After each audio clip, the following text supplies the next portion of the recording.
The story began for me about 3 years ago. I was working in the studio on my weekly radio show when I got a call from Chad Riley. He asked if I'd ever heard of a secret government group known as the Collins Elite. Truth is, I hadn't really looked into this too deeply, but I was definitely curious. So I began to do a little bit of digging, and the little information that was available seemed to be reoccurring from source to source, but it was enough to grab my attention. I ended up embarking on a larger scale of personal research through it all, digging into the idea that there exists clandestine groups within government agencies with close workings with what has been deemed alien entities. Contained in some of these groups were counterpoint groups. This is a spin-off group of individuals who doesn't necessarily see these operations as ethical and safe. I found that there were individuals who felt conflicts between these operations and their Christian faith. One of these groups being the shadowy Collins Elite. So one of the first places I headed was the FBI vault, and after acquiring over 300 declassified documents, ranging from projects with paranormal conclusions and animal mutilations, all the way to alien abductions and testing out psychic abilities on various subjects, it was obvious that parts of the government had been long saturated into this dangerous area of practice, and were all aware of what they were doing. There are those in the federal government who don't even believe in the paranormal, but what about the ones who not only believe in it, but are utilizing occult rituals to interact with such entities from other dimensions? And further than that, what about the agents who felt that great conviction about these practices based on their Christian faith?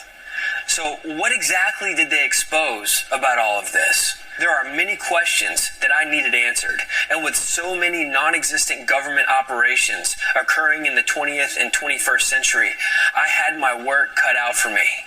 I needed to locate certain individuals who could validate or disprove the existence of these operations. And so the journey began. This is our investigation, and these are the lost tapes.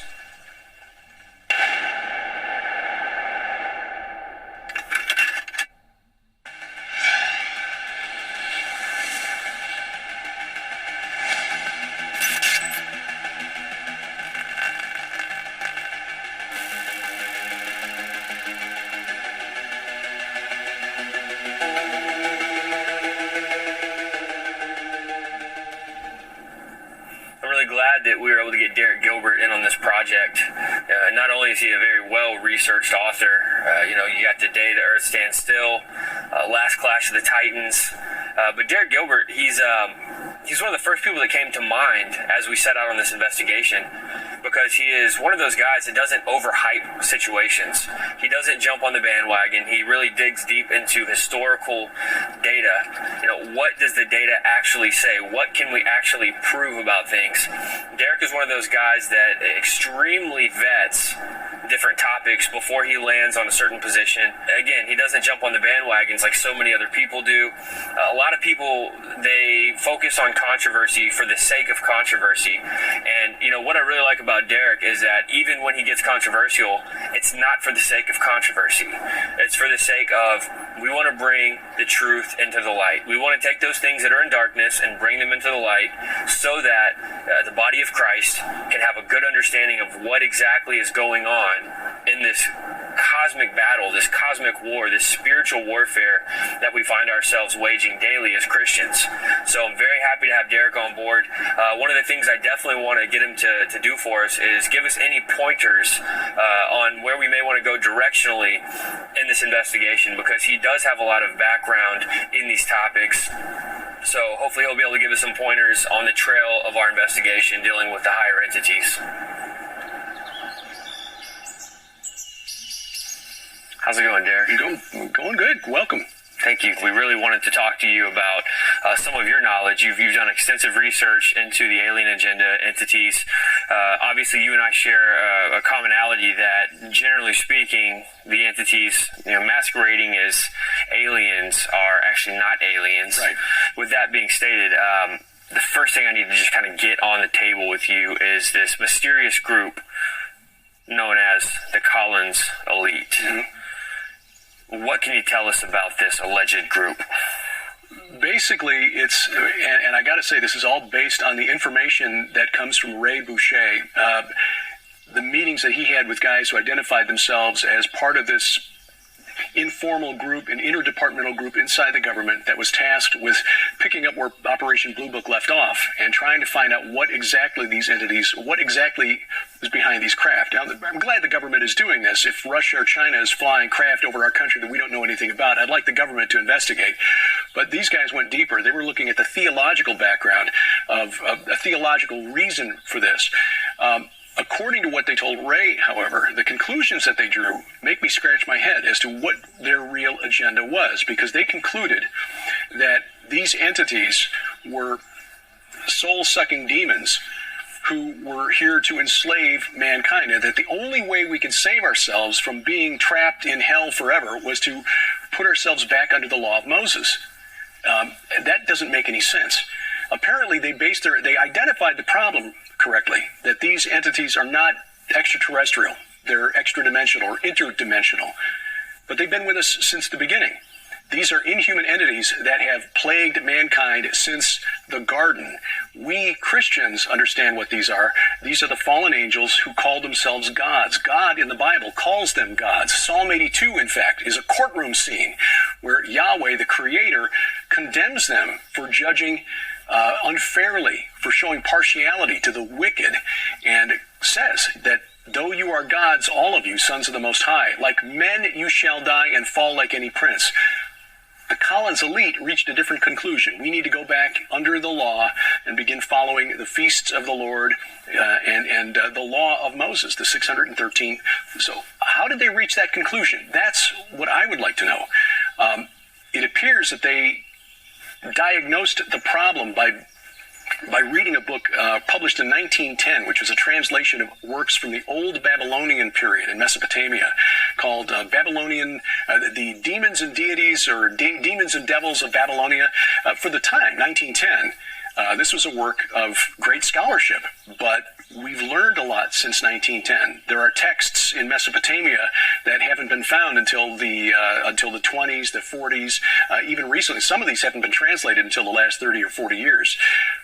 But why didn't they go to theologians? I mean, Ray Boucher, obviously they contacted him, but the Vatican, still training exorcists to this day. If these guys truly believed that these were demons masquerading as extraterrestrials, why didn't they talk to the exorcists at the Vatican?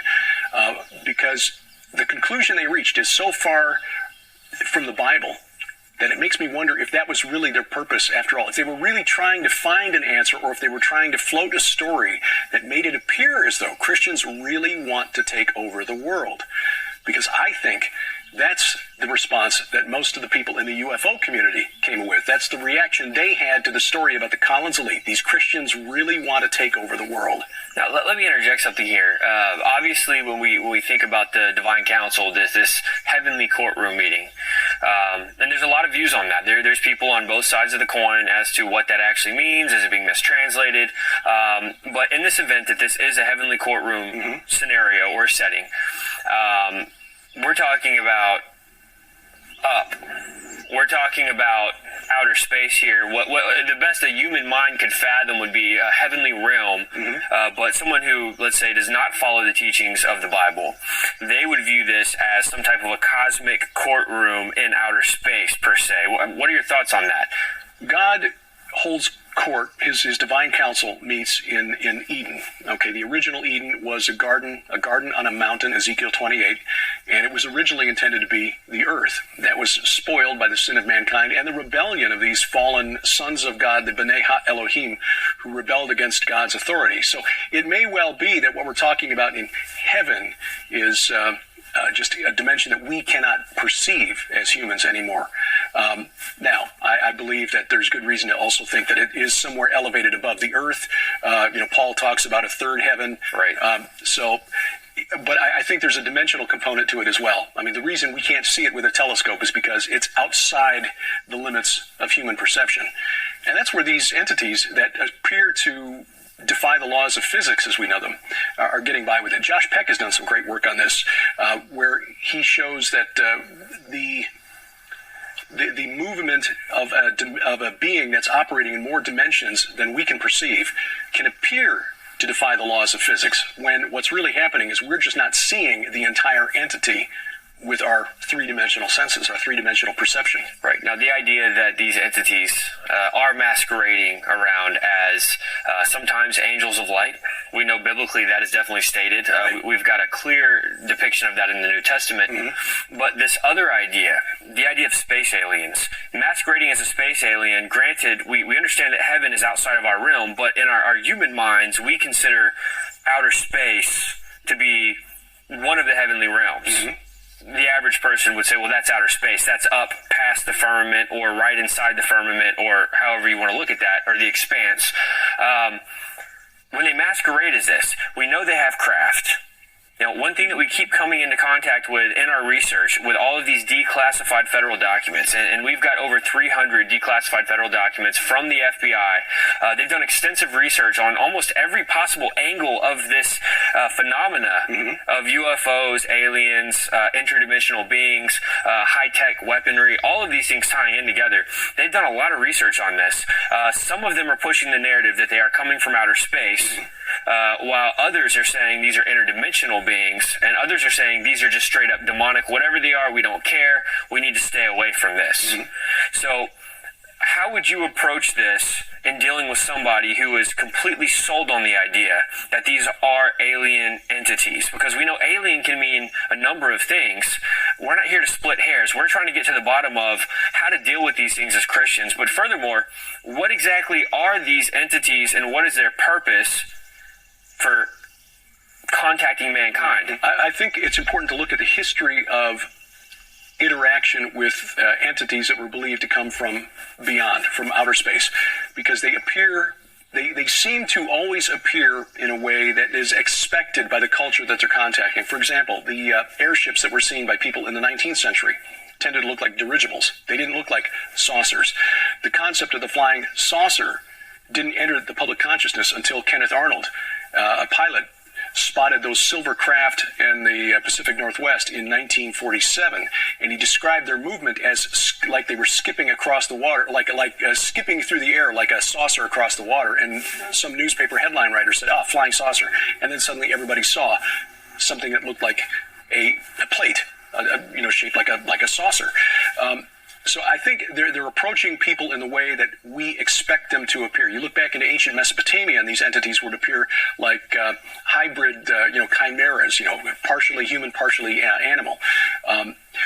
We're dealing with a deception, but they're working with the cultural influences around us as well. You mentioned Aleister Crowley. You can go back even further than that to Helena Blavatsky, Emanuel Swedenborg in the 18th century, who believed he was hearing from angels who lived on the planets Venus and Jupiter. And in fact, there are still followers of Swedenborg today. They've rebranded his religion from Swedenborgianism, which is, not really comes out of the marketing, but they changed it to the New Church, and they teach people how to contact these entities in outer space. That's the other thing I would ask somebody who's looking into this, and not from a Christian perspective, to consider. Why is it that all of the communication from these entities with humans is through telepathy? Why is it always through seances. Why, if these entities are so technologically advanced, don't they know how to use a webcam? Why can't they modulate a light signal, into dots and dashes, Morse code, something? It's always through telepathy. It's a spiritual connection. That's why. We're dealing with spirit beings here who are trying to convince mankind that our saviors are coming from outer space. And again, this is not a new idea. Crowley believed this. Blavatsky believed this. H.P. Lovecraft, the horror fiction author who was an atheist, by all accounts, drew on their work. He drew on Thelema, he drew on Theosophy, and he used that as the grist for the horror fiction that he wrote 100 years ago. Stories like The Call of Cthulhu or At the Mountains of Madness, where Earth is we're in a lull. We're in the eye of the storm, as it were. The great old ones were here. They ruled the earth for millennia. They went away. They're dead but dreaming. They're sleeping, but they're going to come back, and when they do, mankind is toast.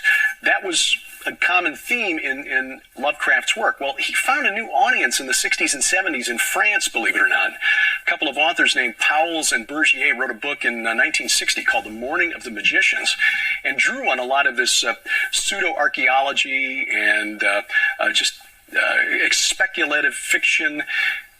It inspired Eric von Daniken in the late 60s to write Chariots of the Gods. In fact, it was so close to what Pauwels and Bergier wrote that they sued him.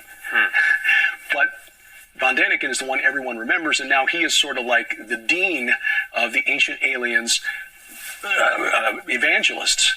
It's almost like a received text among ancient aliens believers. But you can draw a straight line from this belief that the gods of the ancient world were just astronauts who our distant ancestors were too primitive to understand what they really were. You can draw a line from that belief back to Lovecraft, to Crowley, to Blavatsky, to Swedenborg, all the way back to the naturalist philosophers of ancient Greece. This is not a new thing. It's the same lie, just repackaged for the modern scientistic era. So in the old world, we're dealing with gods and the chariots of the gods. Right. They had a full understanding that these were the esoteric gods. Absolutely.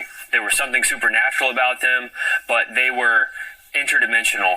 Right. My research has shown me that a lot of the government projects that have dealt with some of these entities in physical manifestation form, they have claimed that they're dealing with what appear to be like a Nordic, like a perfect human being, very pale, fair-skinned, but the gray aliens seem to be what people are running into. We're seeing two different grades or classes of entities, if you will, manifesting here. Some are appearing to government agencies because they're doing the bidding and the work, they're communicating. And again, these are alleged stories that we're trying to get to the bottom of. The whole purpose of this is to investigate what exactly is going on. What can we validate with evidence between individual encounters and limited access program government employee encounters? And with the limited access programs, you're not dealing with clearance with anybody outside of the group except for maybe one or two people outside of the group. Congress doesn't even have to know about it in these LAPs. Now, real quick, as we close, what do you recommend? What direction would you steer us in? Who do we need to get in touch with if we can? The best lie always has a grain of truth. And I think where the Collins elite is concerned, they've hit on the grain of truth that this phenomenon is not good. It is spiritual. It is supernatural. You look at the interactions that contactees and abductees report, and there is no way you can categorize the experiences that these people have had with their abductors as anything but evil. Right. But the solution that the Collins elite put forward, that we need to quickly institute a theocracy, is not biblical. There is no way that imposing a set of rules on somebody protects them from demonic oppression or possession. That is just not biblical. And these guys, with the resources that the U.S. government has, should have known that. They had access to people who could have told them that. So the question to ask is, why did they come up with the conclusion they did? But the guy you need to ask is the one who they contacted, and that's Ray Boucher. You got to talk to Ray Boucher. We're going to try to get in touch with Ray. He's really difficult to schedule for anything. We were listening to you'd recommended a podcast that he had done. And in the very opening line of the podcast, the guy makes the statement, we've been trying to get this set up for a year now, and we finally have him. So I suspect he's probably cautious about who he makes connections with because of the experience he's had in the past and the fact that his name is now well known in the ufology community because of the book that was written about the Collins elite. So, yeah, he's probably going to be very careful about who he talks to. Well, we're definitely working on that, and Lord willing, we're going to have everything lined up to be able to at least get some type of a conversation or a statement from him at the very least. But Derek, thank you so very much. Yeah, I hope it was helpful. Man. Thank you.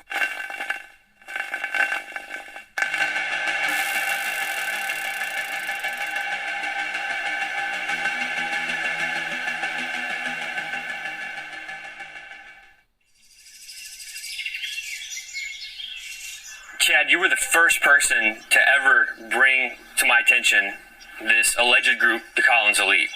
And you had mentioned that it was a group that was started to answer some of the hard questions for the government about a gate being ripped open and entities pouring through. Briefly tell me about this. This started with a guy by the name of Jack Parsons of JPL and also of L. Ron Hubbard, the creator of Scientology. They were performing the Aleister Crowley a la mantra working, but they had changed it and they were doing something called the Babylon working ritual.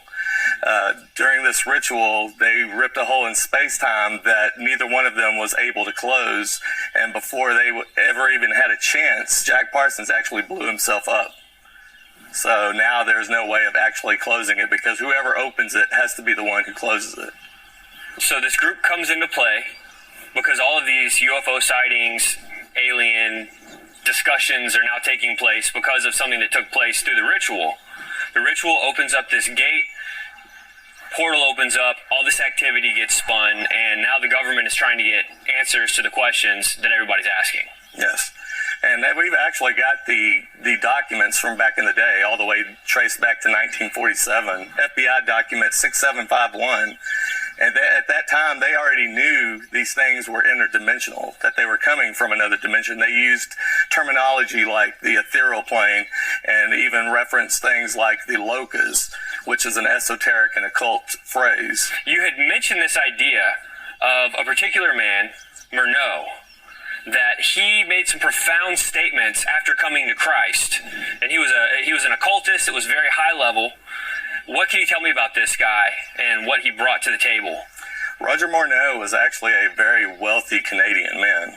He was part of the upper aristocrat elites. They brought him in. He had started off going to seances with his wife, and eventually one of his wealthy friends pulled him aside and said, "Look, you're dealing with these demons." He said, you're basically dealing with the bottom of the barrel. He goes, "If I want real power," he goes, "I go directly to the source." He said, "We worship spirits. We worship Lucifer and his fallen angels, and they're just as beautiful as the day that they were cast out of heaven. And our master was misunderstood." That's another thing that really, whenever I was watching the interviews that he gave about his book, A Trip into the Supernatural, he actually refers to Lucifer. That's what they refer to Lucifer as, the master. This is going right back to what we blew open in the Hollow Earth. Exactly. With Admiral Byrd speaking of this inner Earth entity, the master. And as we believed through our research that the master was in fact Lucifer inside the earth, correlating with what we find out in the book of Job and other passages about things going on inside the earth. These occultists are communicating with the bottom feeders, the demons, and he's making the point that there are higher entities that his group was communicating with. This goes back to what Aleister Crowley made mention of, is that today they're masquerading as one thing, tomorrow they're going to masquerade as something else. Yeah, you're speaking of the quote that Aleister Crowley made where he said, "Today they call them angels and demons, tomorrow they will call them something else." And he was direct contact with the Augustus Council of the Nine, and that ties right in with the Council of the Nine, that a lot of the upper echelon here in the United States, like the DuPonts and so on, they were channeling these beings called the Council of the Nine. Right. The last thing I need us to hit on here is Greg Renrich. There's a lot of mystique surrounding this guy because of the positions that he held in these top secret government organizations. What can you tell us about Greg Renrich? Greg Renrich was a lieutenant colonel, but he held a very high level top secret clearance, one that very few people actually hold. Groom Lake, Area 51. He's been inside down in the underground levels of S4, as well as Dulce, New Mexico. He has witnessed the 10-foot giants and said that they told him and referred to themselves as the Nephilim, said that they were preparing for an intergalactic war with God, and they believed that they were going to win. Is this the gentleman who said that in these deep underground military bases that you're not even allowed to use the name Jesus as a cuss word? That is correct. They made them sign an affidavit that said that not even in anger, even if they stubbed their toe, they were not allowed to use the name Jesus Christ in these underground tunnels. Because the power in the name of Jesus, even if it's being used as a cuss word, when you're in the presence of these higher entities, it's going to create some type of a friction. So we're now dealing with another government official, if you want to use that terminology, a servant of the federal government, who is in the bases, deep underground, dealing with these alien entities that have already been deemed by other federal government projects to not be alien, but to be non-human, otherworld entities, interdimensional entities.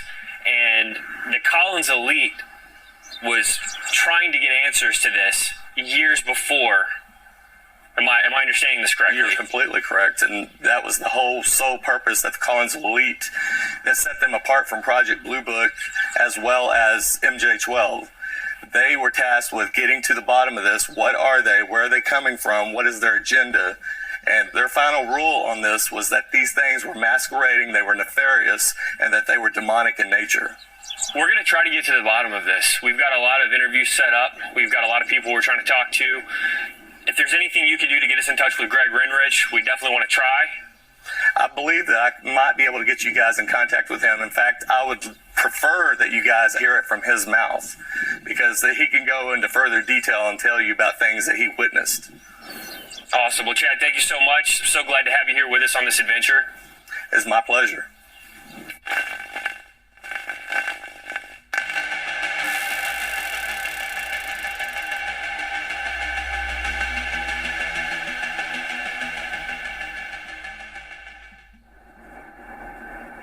Tom Horn is probably one of those guys that needs no introduction. I think one of the things that has really drawn us to Tom over the years is that we share a desire to research the topics that really challenge people.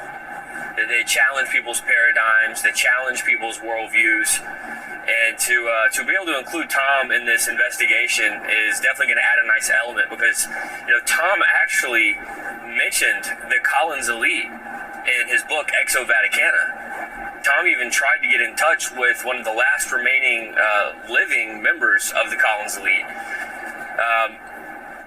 Tom also, he shared with Wes and I a story, I guess it was back around 2010, and it was a personal family story that had to do with entities.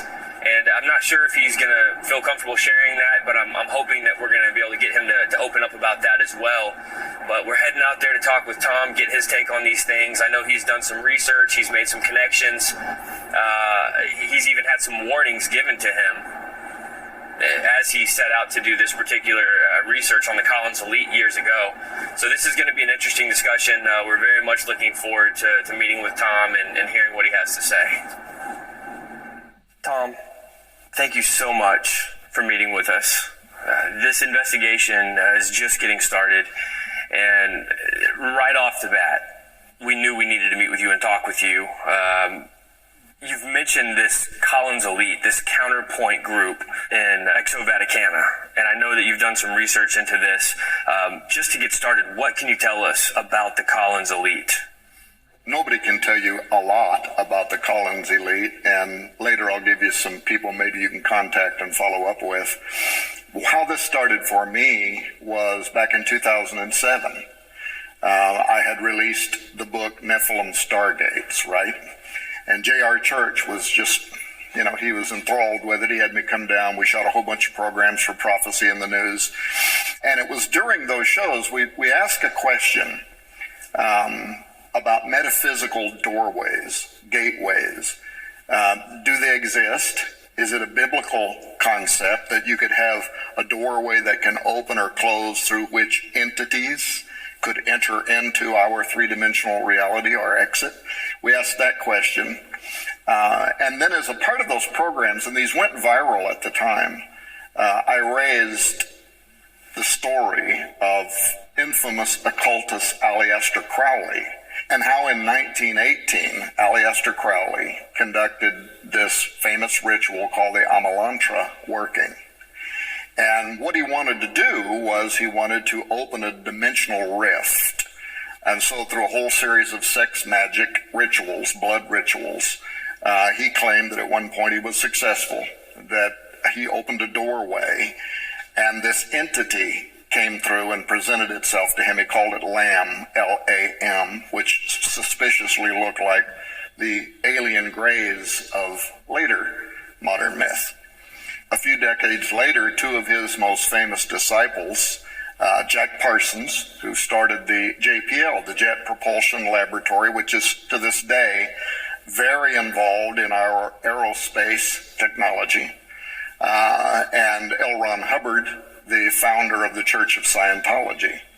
They wanted to repeat what Aleister Crowley had claimed to have done, and so through a whole series of their own sex magic rituals called the Babylon working, they attempted to bring through a dimensional opening, and they claimed that they were successful. Jack Parsons wrote about it in his own biography. So the question how this relates to the Collins elite is, you have these high-ranking members of the U.S. government, our aerospace and advanced technology departments, beginning with Jack Parsons, but extending beyond him in the U.S. government even, participating in rituals, magic, for the express purpose of opening a doorway. And it's interesting that in 1947, that same year Aleister Crowley died, and Kenneth Arnold saw his famous flying saucers as he was piloting his, I think it was a Cessna, whatever it was he was flying. And this seems to have been the question that was also on the mind of this interdepartmental group in the U.S. government.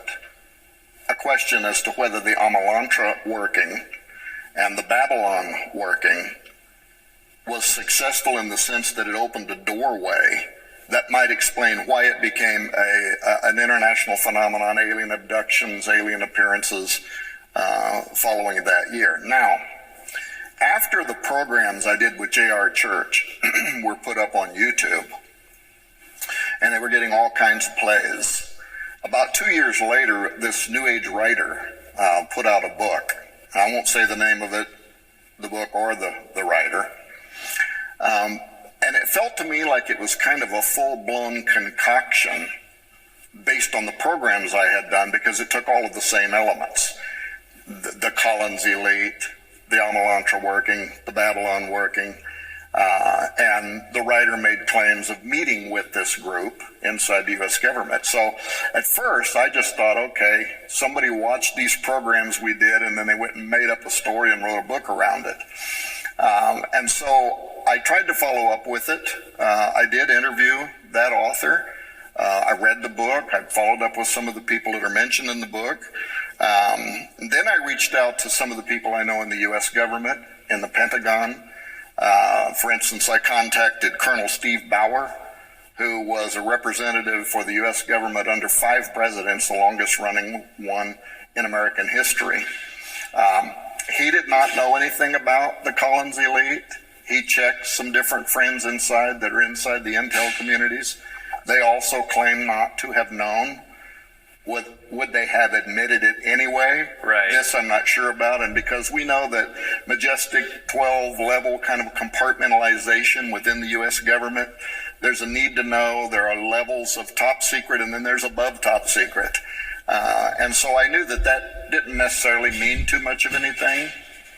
So I kept following up with other people I know. I contacted the former director of the UFO Studies Group for the Military of Defense in Britain, Nick Pope, Nick and I have conversed on different occasions. He cautioned against discrediting the story and said that, in fact, he even knew in Britain of a group among British aristocracy that are very similar to the Collins elite who believe that this is demonic, that the phenomenon is real. UFOs in many cases really are something, right? Alien abduction, so-called, really is happening. But the Collins elite and others inside our government believe that this is demonic and that some of this is happening as a result of these entities being sought after through blood rituals, through other types of occult practices. Finally, I actually reached out to a friend of mine, Gregory Richford, he's an advanced flight specialist with Ball Aerospace, had massive contracts with the U.S. government. Basically, every part of our aerospace technology, they have some role they play in. And he's a senior there, and I asked him about it, and he too cautioned against just outrightly rejecting the idea of the Collins elite. And in fact, I'll give it to you, he sent me a 4-page outline in which he described exactly how they were organized and what was happening, and is still happening to this day. And then, of course, at the end of it, he warned me. And so I warn you to be careful with how far you push and how much contact you try to make, because there's two sides of every coin. And the Collins elite, these are old guys with Christian worldviews that from the 1950s, following all of this magic and UFOs and aliens, developed a theory around it being demonological. But there are the people on the other side who do practice dark magic. And there have been deaths inside our government that have been suspicious. And so I'll just pass on to you what Richford passed on to me, and that is be really, really careful in how you pursue this. I appreciate that. It's one of those topics that's really hard to dig into. There's only so many avenues of information surrounding the Collins elite. I have come into contact with several people, former CIA, former FBI, who have stories that are very much like the Collins elite story. However, it's not the Collins elite. It's something totally different. But there seems to be these factions within high-ranking government agencies and also private sectors that are contracted with the government, where you have these groups that are communicating with entities, and they're doing what they're calling testing. They're trying out these technologies, trying to communicate, and they have been communicating. And then in those, you have factions of Christians rising up saying, hey, we shouldn't be doing this. This is dangerous. So it's very interesting to hear that it's almost like the idea of the Collins elite, there seems to be credibility there because there are other groups that are very much like the Collins elite, counterpoint groups within other government agencies. So I find that very interesting. Tom, I want to just kind of shift gears for a quick second. Back in 2010, Wes and I were meeting with you in Branson. It was actually our first time that we ever worked together. We were interviewing you for some video work. You told us a personal story that's kind of stuck with me ever since. You know, the story of my sister is really what caused me to have an interest in trying to understand what so-called alien abduction is really all about. And this stems from when I was a very young kid. My dad was a territory cop in Arizona before they even had a police department in El Mirage, Arizona, and he had tens of thousands of acres he was responsible for. So he really knew the territory well. He was a cop on horseback. He went on a hunting trip in an area that he knew, came up around way up in the mountains hunting for, white-tailed deer or whatever it was, mule deer. And he came across these giant holes. Now, he'd been in this area before. He'd never seen these before. And they were very large, perfectly cylindrical holes that looked like they had literally been cut into the mountain with some kind of a laser. They were as smooth as the walls of this swimming pool, probably around 10 foot deep and 20 feet across, and there were 3 of them, side by side. And deer, they'd filled up full of rainwater. They were that slick, right? So the rock hadn't been fractured as if it was like some kind of giant mining equipment or something. It was very mysterious. But he discovered these holes, and then he went down and brought members of the Army Corps of Engineers back up to the site. They studied the holes. They didn't have any idea how the holes were made.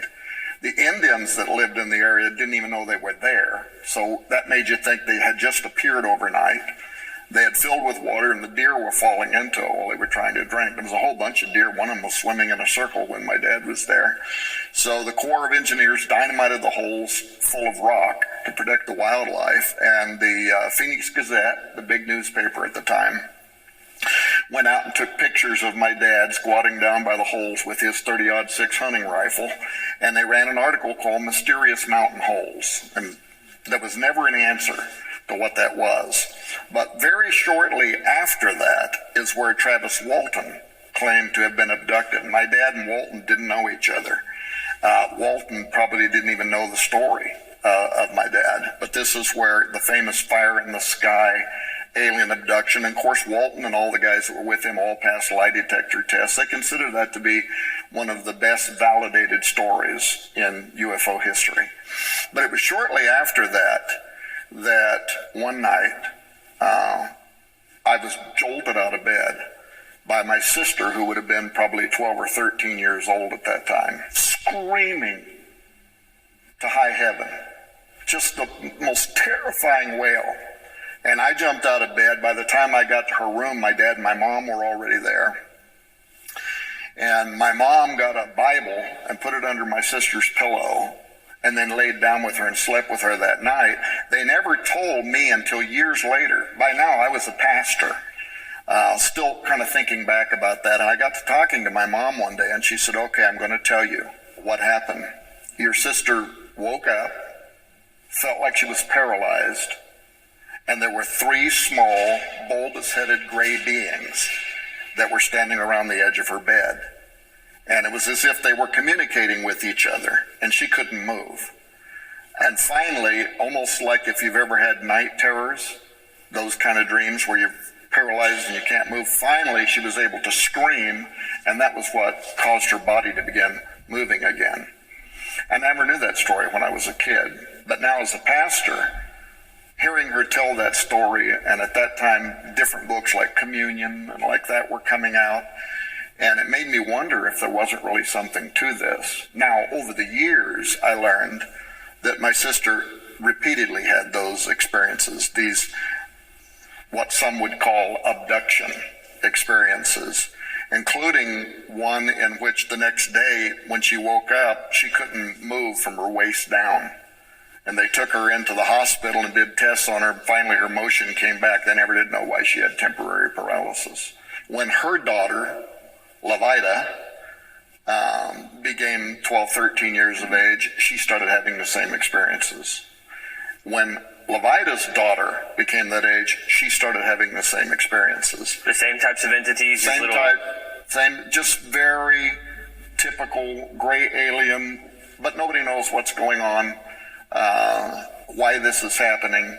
So as a pastor, I was kind of in a rock and a hard spot because this was happening to somebody that I deeply cared about, but I myself had no proof of anything beyond just being reported, right? But I trusted my sister and I believed her, and I wanted to know, is this connected to something Dad did or discovered? What was happening?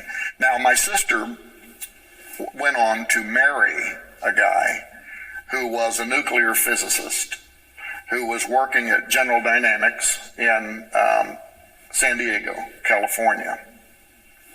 Later, he was moved to Los Alamos, outside of Albuquerque, and he did above top secret work there. He come home one night, and him and her got to drinking, and she had never told him this story.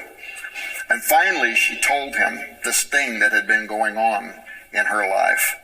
And he surprised her by telling her, I know all about it, and it's real.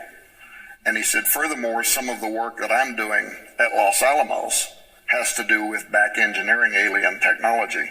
Now, was he pulling her leg? I don't know, because within about 48 hours, he disappeared, never to be seen again.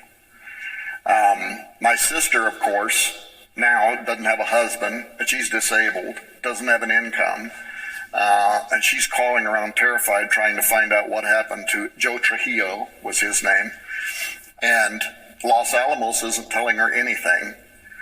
So her daughter, though, Levida, was a federal employee in the Social Security Division, and she started rattling to try to get disability payments or something for Vida, because now she didn't have a husband, and it became this vicious circle. Well, you got to have a death certificate, but Los Alamos wouldn't provide any kind of body. Finally, Los Alamos called her, and they said he died in a tragic accident at Los Alamos, the details of which cannot be reviewed, and the body cannot be recovered, period.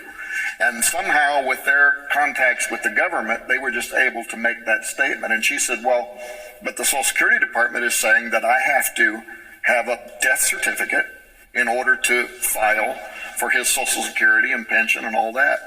And then within a couple of weeks, the Social Security Department calls her and says, you're good. You get everything, all the benefits. No need for a body, no need for a certificate. So whatever in the world that was, it was some major kind of cover-up, and it happened within 48 hours of him. So was their house bugged?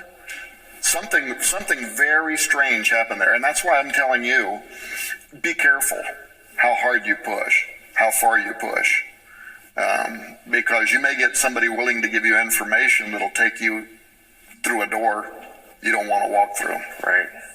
I have to ask, when we start to think about the whole demonic connection here, it's my personal opinion that if it's going to be an angel of God, it's not going to ever appear as an alien. Now, granted, a human being might perceive it as something otherworldly. That's to be expected, unless, of course, the angel that God sends is going to appear like a man, which we know that's definitely a scenario as well. But if it's of God, it's never going to come and bring any other gospel than the gospel that we've received in the Word of God. So, I'm fully convinced that the alien agenda, and even whether it appears as a gray, whether we're talking about one of these Nordics, a beautiful fair-skinned Nordic, or whatever it may be, I'm convinced that any angel of God would always give glory to God, rather than bringing any other scenario or even a technology or information. So I'm fully convinced at this point, and I've been digging into this for some time, Tom, as you know, I'm fully convinced that any communication, that regular communication with these entities, there's nothing godly about it, and that they are the fallen entities preparing mankind for this end times deception. What are your thoughts on that? Well, I'll tell you how I know that there's proof of this. Because my sister finally gave her life to the Lord, and that phenomenon stopped permanently and never came back. So whatever the phenomenon is, it is under the dominion of Christ. And that by simply speaking the name of Jesus, you can stop it. Our mutual friend Joe Jordan and the CE4, I think it's called, network, they have something like 600 plus cases now of individuals who had these experiences, lifelong experiences, that saw the abduction situation stop by calling out on the name of Jesus Christ and by accepting him as Savior. So whatever it is, it's under his authority. It is subject to him. Right? All power, principalities and powers, the Bible say, are subject to him. Very recently, the Pentagon released a report called the Advanced Aerospace Threat Identification Program, and they showed aerial activity, pilots pursuing something that couldn't even figure out what it was or what it was doing, and they couldn't even get near. I mean, no matter what they did, they couldn't get near to trying to capture it. But the people that were studying that in the Pentagon reported that there is a group inside the government that was thwarting their efforts to study the phenomenon because they believe that this is either God, demons, or both, and that you need to be very careful when exposing yourself to those entities and the people that might be fascinated by trying to make contact with them. Well, Tom, in closing, what are some pointers, any direction you could give us as we head on the trail of this investigation? I would say, especially as it involves the Collins elite, if you want to know more about them, the man you have to contact, if he will, Ray Boucher, who has personal experience, including clandestine meetings with that order. Tom, I can't thank you enough for taking your time to sit down and talk with us. This is one of those investigations that had to have Tom Horn involved. Oh. Absolutely. Thank you so much, Tom. All right, man.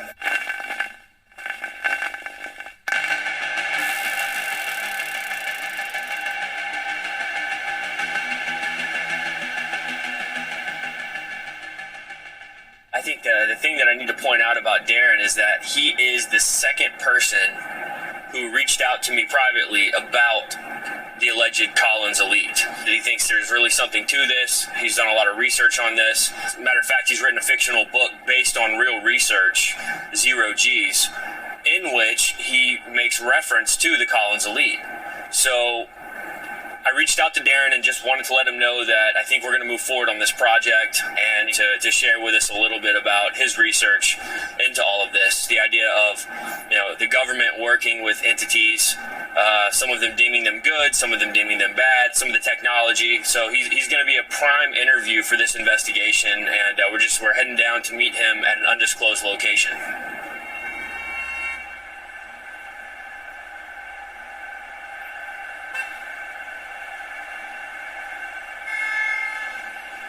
So Darren, your background in the alien UFO phenomena has led you to not only understand that there are government projects where top-level government agencies, as well as private sectors, are working with entities, but you have found what you believe to be solid evidence that there is a group called the Collins Elite. What can you tell me about this? Well, there is a lot of rumor and innuendo, and Justin, that these programs are all compartmentalized to the nth degree, so it is very hard to track down any story about such an organization because they cover their tracks well. But as I understand it, the shadowy organization known as the Collins Elite was born of military, government, scientific experts who really owe their origin of their group to one man named Jack Parsons. And when you start to dig into the name and the history of Jack Parsons, you realize why such a group was born into existence. See, Jack Parsons was the founder of the Aerojet Corporation and intimately tied to NASA's Jet Propulsion Laboratories, so much so that they say that JPL stood for Jack Parsons Laboratory, not Jet Propulsion. Right. And so he was a renowned rocket scientist. So now how could a genius rocket scientist have anything to do? Why would a group of experts investigating the UFO phenomenon be born from Jack Parsons? Because Jack Parsons was a self-admitted occultist, and he was a student of Aleister Crowley. And Crowley himself had made Jack Parsons in charge of one of his Thelemic orders in 1942. So all manner of satanic strangeness was going on at his house in Pasadena, California. And so when other organizations started to investigate Jack Parsons, they quickly came to they started drawing some really diabolical, connecting some really diabolical dots. That this man, through his workings and his master's workings of Aleister Crowley, had opened some sort of doorway into our dimension. Now, Jack Parsons might have gotten away with some of this if there wasn't what I call the Hughes aircraft incident in 1950. What happened was that was his then employer, Hughes Aircraft, at the time, and he took some sensitive papers that set off all sorts of alarms.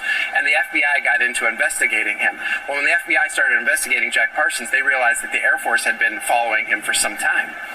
The Air Force, a couple years earlier, in 1948, was so burdened with this huge UFO flap that they couldn't even sort it all out. And when they heard that Jack Parsons had said that UFOs were going to play a major part in converting the world to Crowleyanity, the Air Force followed Jack Parsons, tracked him down, found out about his past, and asked him straight out, are you responsible for all these UFOs that are appearing everywhere right now in 1950? And his answer was, Yes, I think I am. So you can see that that would throw up a lot of red flags to a governmental organization.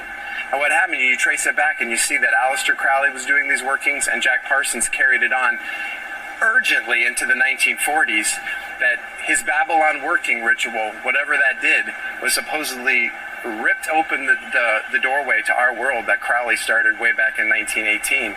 And now these things were flooding in.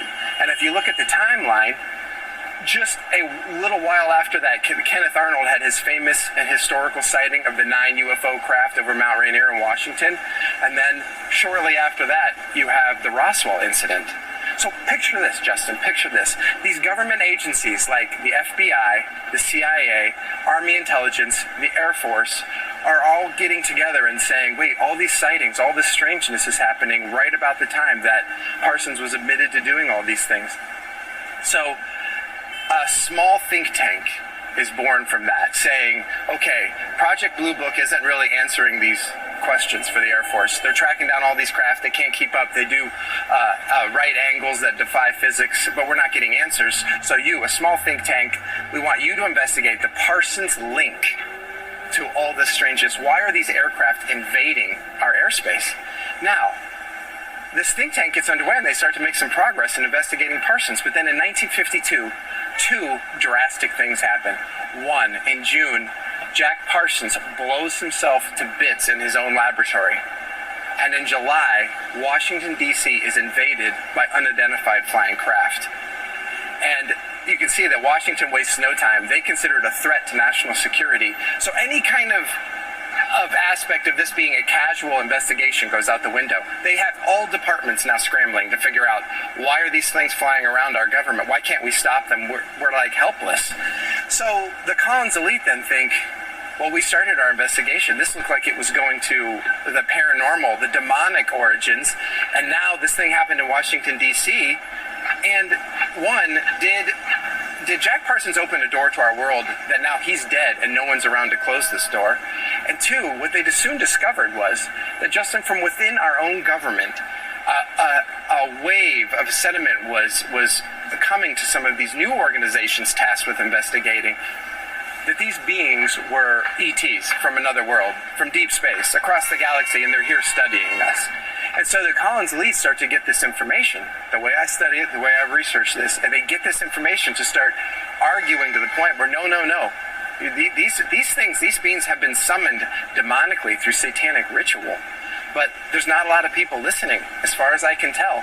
And the further the timeline goes on, if you follow it, the more these are benevolent ETs here to study us. Of course, we would do that if we were them, that kind of thing. So I can only imagine, Justin, that the Collins elite, if they do exist, they've been battling in the shadows the sentiment of friendly ETs because they believe there's a great deception descending. And they have got to stop. In fact, I've heard, it's rumored that the Collins elite even suggested that America become a forced Christian theocracy in order to hold off a demonic invasion by Satan's forces. Of course, that went nowhere, and now you see where our society is. But I was fascinated by this group, by a possible covert, shadowy organization within our own government that was trying to tell those who are embracing the alien ET theory that this was Satan.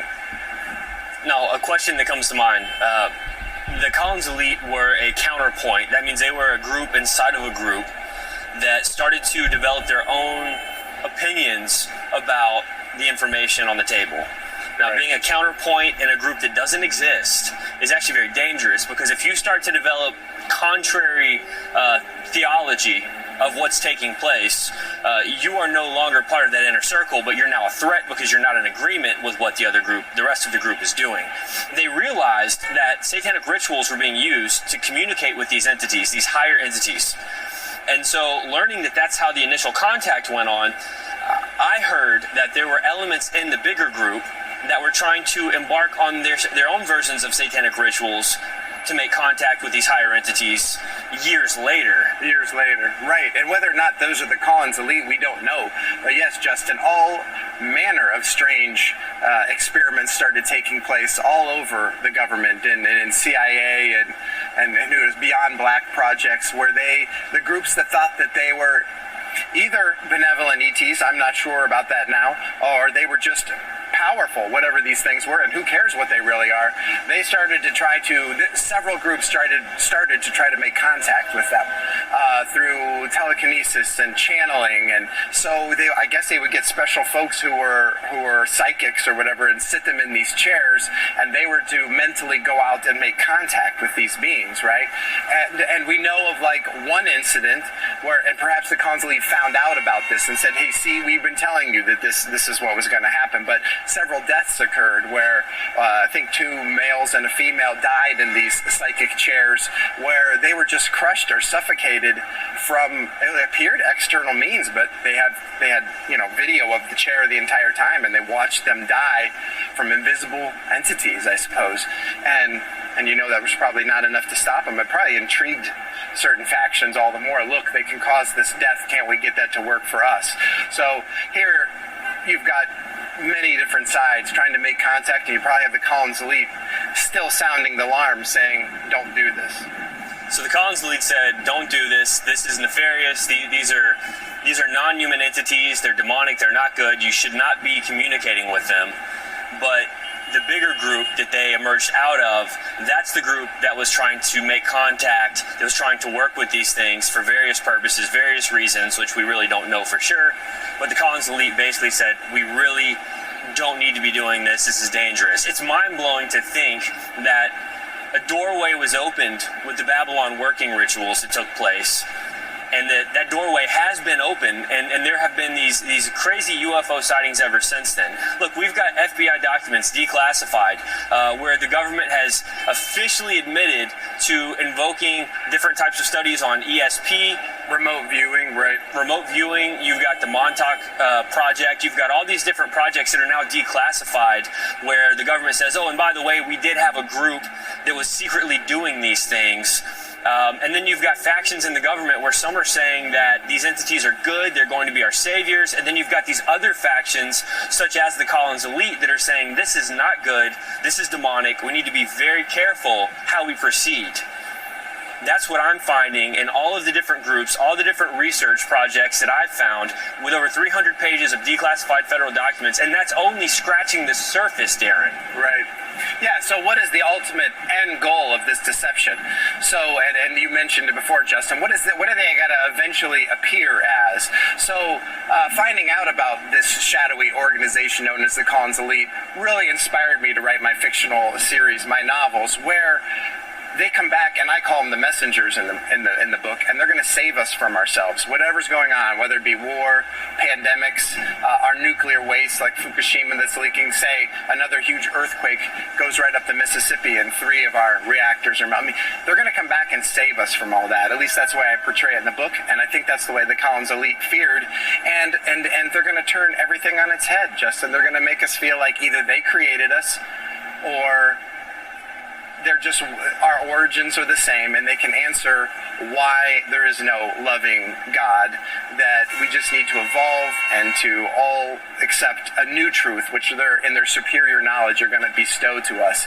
So, and of course our genetics are broken because they'll be superior to that, and we'll have to be fixed genetically. So what will be the ultimate cost of that? Well, you surely won't die, is the same as the lie in the garden. So I think it's just going to come around again, and the characters in my book not only have to face those decisions about humanity 2.0, a mandated to humanity 2.0, because if we're all going to evolve as a species and survive via their advice, everybody's got to be in, right? So they have a test of faith, and they would be killed if it wasn't for a 2045 version of the Collins Elite who swoop in and save the characters from certain doom. And from what I hear about the Collins Elite, Justin, I think they would have done just that. But it sure has been fun to imagine the ultimate culmination of a group like this who waits around decade after decade for them to show themselves and for the hammer to come down on this deception, whatever it would be, and for them to be ready for them. So that's what my book's about, and the young people who are caught up into this war. So I sure hope they're out there, because, Justin, if the Collins elite do not exist, then Crowley and Parsons and all of this evidence that we know about apart from them, is not going to have a person fighting for that point of view, right? Who is in the government saying, hey, this is of the devil, this is evil? But we know how it's going to end up. The deception's coming. Well, even if the Collins elite have gotten some of their theology wrong, the fact that there would be a group in there willing to stand up and to warn and to say we shouldn't be doing this is demonic, that gives me a little bit of hope that there are some good factions in the government at high levels beyond top secret clearance. I mean, we're dealing with people that have a direct line into these non-existent projects. Now, whether they're still in existence today, we're hoping to be able to get in touch with Ray Boucher. Right, yeah. Ray he's not an easy guy to contact. He's very secretive. What would you tell us about Ray if we're able to get in touch with Ray? Well, apparently one of the groups, we don't know if it was Collins elite or not, one of the groups made contact with Ray because he was an Anglican priest and a former state director for MUFON in Nebraska, right? So this group contacts him. We don't know if it's from the Collins elite, but they say, look, we got to get your take on this, because a couple people that we know have met their deaths, flying into their air zone, so to speak, mentally, or whatever, these psychic interactions. So they came and they had photographs of the deaths, and they showed Ray, and he, of course, was like, why me? But we know why. Because they are trying to piece together how this makes sense. And I think with scientifically, book smarts, it's very hard to wrestle with. Justin, you and I know about that. We deal with princes and powers and unseen realms and what's really behind it, but these guys don't. So I think they came to Ray to say, can you tell us what's going on? And maybe they do have Collins elite background. Maybe they said, hey, we've suspected it all along, but here's this group still doing this. Can you tell me your opinion? I don't know. I'd like to know what Ray says about that. So hopefully we're going to get him on board. Like I said, he's very difficult to reach, very secretive, and I understand why, because if all the stories of Ray Boucher are true, I would probably be, if I were in his shoes, I would probably be, the same with secrecy and privacy as well. But look, Darren, thank you so much for taking time to talk with us here. I'll be in touch and let you know if we're able to get Ray. I know that's going to be a major thing we're working towards. Count me in. Awesome. I'm there. Appreciate everything. All right.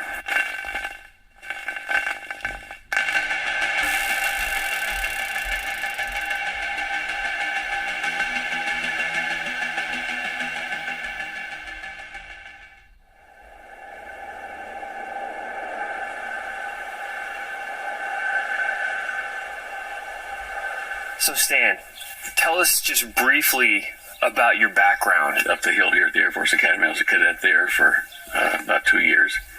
I trained at IBM for programming systems operations. And for a short period of time, I worked undercover for the FBI in Dallas to ferret out some illegal communication between a foreign head of state and people in the company I was working for. So FBI, Air Force, that's the background there. And then computing. While I was at that computing job, I was approached by one of the vice presidents of one of the companies that this huge conglomerate owned. There's about 100 companies that they put together in one package. And this vice president came down and met me in the coffee room, the canteen for the company. It would handle about 1,500 of our 3,000 employees at a sitting. But no one was there except him and me. I was down there to get a cup of coffee. He walks over, sits down, and he has this thick European accent. And he says, tell me, what you do for fun at home. I don't even know the guy. So anyway, the conversation eventually led around to the fact that I was working on an alternate energy source from the sun through the atmosphere, and a way to propel craft, like anti-gravity. At that first meeting, he said, look, you ought to talk to a friend of mine, Dr. Maxfield, up the street here. He's interested in that kind of stuff. And I had no interest in talking to anybody about all this, so I thought, well, fine, thank you, bye. About a month later, I was down there in the same seat, and he wanders in again and sits right down in front of me and says, you haven't contacted my friend, Dr. Maxfield. I said, oh, no, look, I've been busy. And he says, you have an appointment at 3 o'clock this afternoon at this address. Be there. Okay, so I went, and I met Dr. Maxfield in his research facility there, and he took me to his office, which wasn't big, and started to kind of chat with me. He says, see these pictures on the wall here? Dr. Edward Teller, myself, and Edward Teller, and me under the polar cap in a submarine. I said, yeah, you run a pretty big crowd there, yeah. He said, tell us what you're doing there at home in your lab. So I'm talking to a guy who's probably got a gazillion PhDs and whatever, and, way up the food chain from me. And I thought, well, I don't want to sound like an idiot. So I said, well, I've been looking at some magnetic and electrostatic phenomena and some things. And he said, don't fence with me. We know you're working on anti-gravity. We are too, and we've solved it. So we want you to come work with us in Australia. So you get taken to Australia. You had previously been working with anti-gravity craft. And your job, Air Force, FBI, you said you were undercover with the FBI. You've been working your way up. Now you're in Australia. What is this project all about? Well, the project was under the direction of portions of the Department of Defense, Australian Department of Defense. My control agent in charge of handling me was Captain Sir John Williams, and the head of the Aeronautic Research Lab was Tom Cable at that time. And my first meeting, they actually had me write a paper on what I'd been doing and the work on the craft, which I did, and present it to Sir John to take with him when he went up to Jakarta, another business trip. But they informed me at the Aeronautic Research Lab in a private meeting with Tom Cable, the head of the department, and 4 other scientists that work in the department. They informed me that they were researching things like flying saucers and reports like that. And before they got to the meat of it all, they said, does anyone know you're here? Did ASIO, Australian Security Intelligence, did they contact you? I said, no, I haven't heard from them yet. He said, oh, good. I said, look, have you guys got films of these UFO craft you're talking about and what they do? And yeah, there are some. And I said, well, could I see them now that I'm in the project? He says, well, no, not really. Those are kind of classified. And he looks over at the bookcase, and the scientists over here that weren't on, there was no camera there, but they weren't between him and I. And they said, the bookcase is wired. So I immediately picked that up and said, oh, yeah, well, that'll be interesting. Yeah, tell me about some of the things you can talk about. And we did. And they then took the guy that was looking at my papers first with him, Dr. David Warren. He's the guy who invented the black box for aircraft. He lived right across the street from me, believe it or not, there. But anyway, they took him off my case, forbade him to look at it. He had the highest security clearances in the lot, and I was now put under above top secret clearance there. My job was to prepare the notes and suggestions I had for the craft, and while I was in the process of doing this, we're talking about several months in the progress, Sir John took me to lunch with him and Sir Henry at the Australian Club in Melbourne, and it was for the high-ranking, the prime ministers, the government officials, eat all the cotton tops power. And over the lunch table, there was Sir Henry and Sir John and another guy named John, a professor at Tasmania University. And we had normal conversation level, and then about midway through the lunch, Sir John turns to Sir Henry and he says, Henry, they're moving in on us. So I waited for the conversation to fill in the blanks, and nothing. I said, Sir John, was that the European Economic Community you're talking about moving in on the... Oh, no. Henry, you going up to the property this weekend? And the conversation fell flat. Now, obviously, I should have known something I didn't at the time. But later, I found out that they're talking about was from beings that they were working with that aren't from Earth. And they had a joint project for humans and multinational groups were supplying underground facilities, sometimes under ocean facilities, with infrastructure to allow these visitors to build equipment they want. And in return, we were getting certain technologies like refined anti-gravity and time dilation devices and systems, and molecular physics where you can walk through walls without breaking yourself or the wall. There were just a lot of things that we got in return, but they were kind of low-level toys. And once our visitors that we were working with made what they needed to keep their operation going without our help, they summarily started kicking us out of these bases.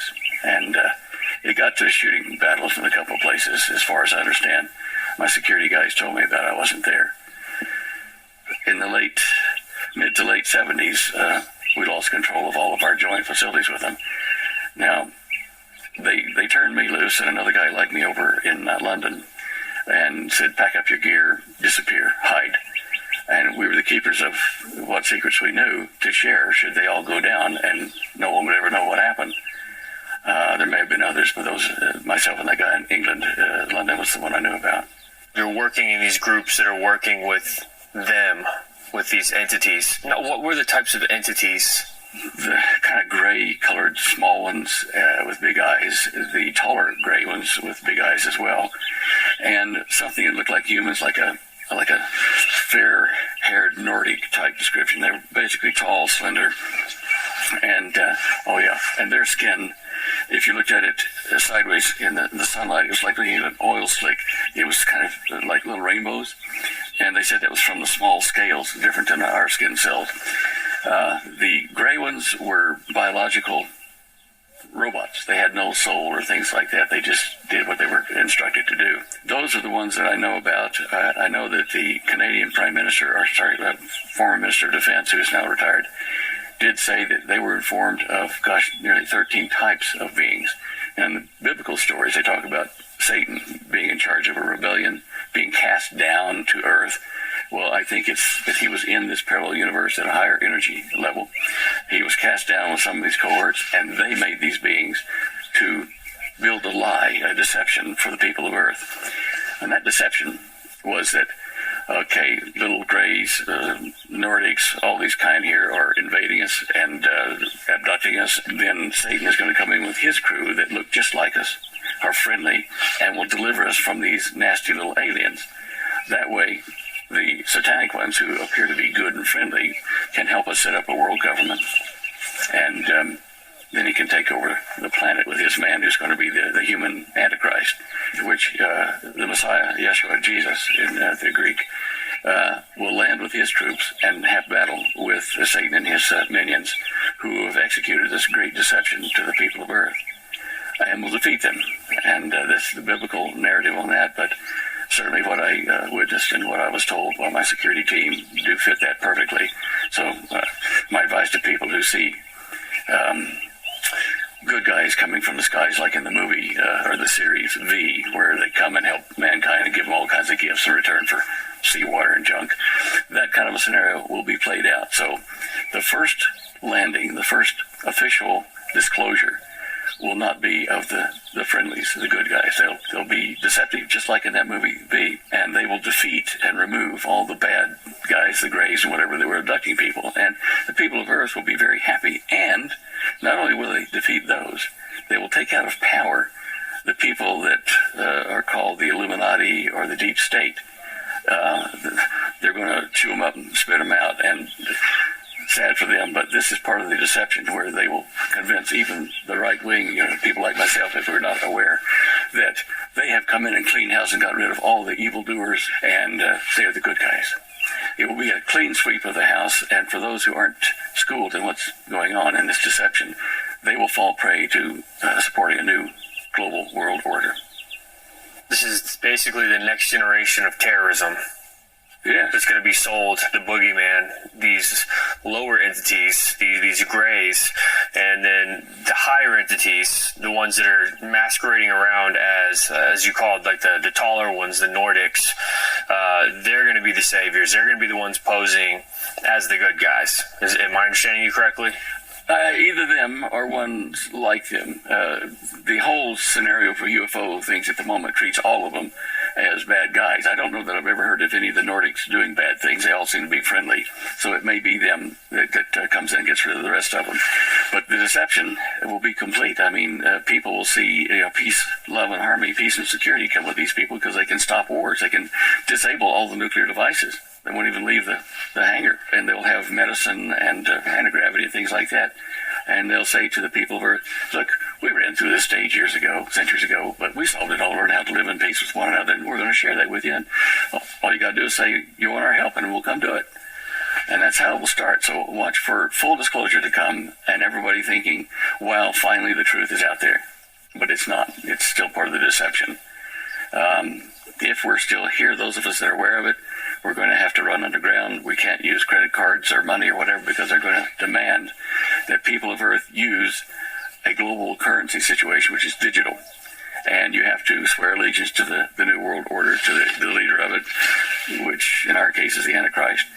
And we know from the biblical passages that if you do that, you sacrifice your soul. You're gone. You've signed with the devil. There's no coming back from that. No, you're done. That's one of the sins that you can't get forgiven for. So it is my objective, and many like me that are Christians, to be like a watchman on the wall and say to the people that are believers now and some that will be soon, don't fall for this. And that's what, several of us have been saying for a long time in various media events and whatever, to try to warn people ahead of time. You had mentioned to me previously that you had some type of a brushing of shoulders with some type of a United Nations event. Right. There was a man and a woman, a couple there that were taller than normal. They looked like Nordics, quite honestly, but I didn't see them in the sunlight. And they had me in a room asking me some questions, and they were odd questions about the world economy and various other things. But I had a creepy feeling, and it's just a feeling, that I felt like I was a canary in a cage and they were the cat. I do think that they probably were part of the team that's not from around here. So I think they were the ones that were cast out, the fallen ones. The Bible calls them the fallen ones, the fallen angels. They rebelled against the creator of all that we see here. They are working directly with Satan. They were certainly well placed in the United Nations for what they were doing, to control minds, to influence people there into what's coming. All I can tell you is that I felt an odd attitude from them in the room. And it really felt like I was the prey in the room. Right. A lot of the information I do have on them and the underground facilities did come from the security details. I've been let privy to things that these people would be killed for if I named them. So I've been careful not to name them or the place or circumstance in which the information was passed. One of the things that keeps coming up in our research is the treaty between President Eisenhower and a group of entities. That was the Holloman Air Force Base meeting. Now, I wasn't there, and at that time I was probably only about 7 or 8 years old, but in the ensuing years when I worked inside the program, I was aware that we had made a deal, and I assumed it was the Eisenhower deal, that we would give them infrastructure, hiding places, labs, out of the human sight, and that we would help them rebuild their technology and stuff here that they couldn't bring with them when they came through the, I guess you could call it like a Stargate, a parallel universe port. And there's a lot of support for that, including Nimrod's Tower. These aliens, I guess we would have to call it that, did apparently come through a portal or a gate. And if you look at the biblical account of Ezekiel watching a flaming chariot come down and land in front of him, it was on fire when it was in the atmosphere and came down, and it was cooler when it was in front of him. When you port through any kind of a gate from a parallel universe, and this is theory or a hypothesis based on physics, it's going to have a higher energy density than our molecules. They're spinning faster, they're more dense. So to throw off that energy, they need to throw off, this glowing, flaming type envelope around them to get their molecules to adjust to our speed before they can even touch you, or they would hurt you. So these things all add up to a parallel universe, and our universe is kind of like a virtual reality. This is one of those topics that we need people who know these things. We need people who have actually put in wrench time, who have actually served, who have actually been boots on the ground. And so bringing you into this has been a major blessing to us. So I just want to say thank you very much for working with us. Thank you for sharing information, too. Appreciate it.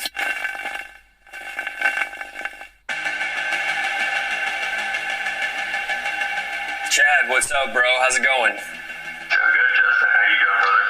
Pretty good. Little down that Greg Renrich was not willing to come on camera for the film. What exactly happened with that? I thought things were going really well. Kay Carswell said that she was talking with him about coming on and working with us. What happened? Apparently when he first came out with some of this information that he was talking about, there was a situation where government agents came out onto his land, and they entered his house with guns drawn, had his whole family down on their knees at gunpoint, and just recently, within the last few years, his family members started talking to him again. So out of fear of retaliation from the government, agencies, and so on, he just did not feel comfortable at all whatsoever coming on camera or doing any kind of interview. So after one of his last radio shows, Black Ops swarmed his house with firearms to scare submission. Is that what I'm understanding? That, and also they believe that they may have even been exposed to some sort of chemicals because his wife has fallen almost deathly ill. She is not doing very well, and he's very worried that he may be losing her. You know, I remember back so many years ago, I was talking with J.C. Johnson, the late J.C. Johnson, cryptozoologist. Awesome guy. Had a really good connection with him, and he shared with me that some people that he was connected with were out in New Mexico in the Dulce area, and they were getting a little too close to some information. I don't remember all the details, but he said that it was very common that men in black would be seen out there around the scene of the crime. And the crime was to take some type of a poison, a neurotoxin, and to put it on the door handles of whoever's vehicle. You know, whoever the person was who was out there researching, they were going to put a neurotoxin on the door handle that is pretty much a transdermal. So when they touch it, it's immediately absorbed into their skin, right into the bloodstream. And he said that people were getting really ill when people get too close to some of these investigations. They get too close to a base, too close to a person, too close to the fire. Those people are generally met with some type of a biological, chemical attack. That's very similar to what he said. He said that him and his wife were out for a walk, and that something hit them both on the back of the neck, and he said that there was some kind of a green residue, and he got sick. She got real sick, so... We're looking at a guy who wants to speak out, has been speaking out, has firsthand experience in deep underground military bases, has direct connections with the name Nephilim being used in these facilities. He starts speaking about it, and they come after him, not to kill him, but to warn him. Your time of talking is done. Continue down this path, and it's gonna come on full force. Apparently they got the point across because he is not willing to come on camera at all whatsoever. It goes back to the whole idea, the warning that we've kind of been getting over the course of this event, that this is the kind of information that people get killed over. Exactly. This black operation and then the firearms and just the bombarding of a U.S. citizen at his own home and attacking his family, that just goes to show that we are onto something very much real, and people do need to be aware that this is very serious.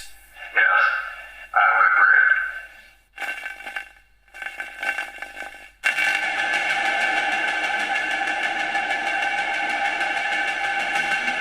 It's exciting to know that Ray Boucher is actually going to meet with us. I was getting a little bit worried for a while, because several weeks went by and it was kind of back and forth a little bit, but we couldn't seem to get a day and the time set. He's elusive. I mean, the story goes is that he was contacted by 2 Department of Defense agents that were part of a non-existent project. So I guess I can understand that. But anyway, I'm looking forward to having him break that down a little bit more for us.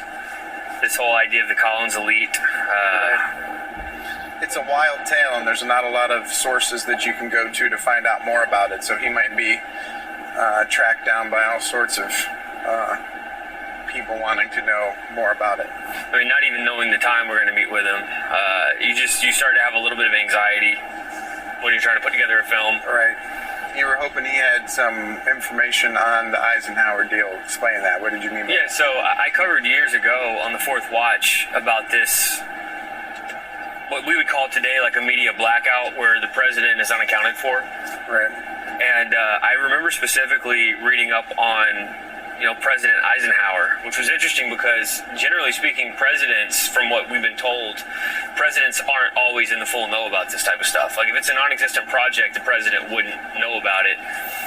But Eisenhower is, he's alleged to have disappeared for a certain amount of time, and later they came back and said that he had to go to a dentist, which was kind of an interesting spin on the story. But in that, he apparently went to Holloman Air Force Base, and the story that I heard was that he met with an Anunnaki, and they came up with some type of an agreement. It was like a treaty, basically, some type of an agreement between the American government and this, what they were deeming to be an alien race. Right.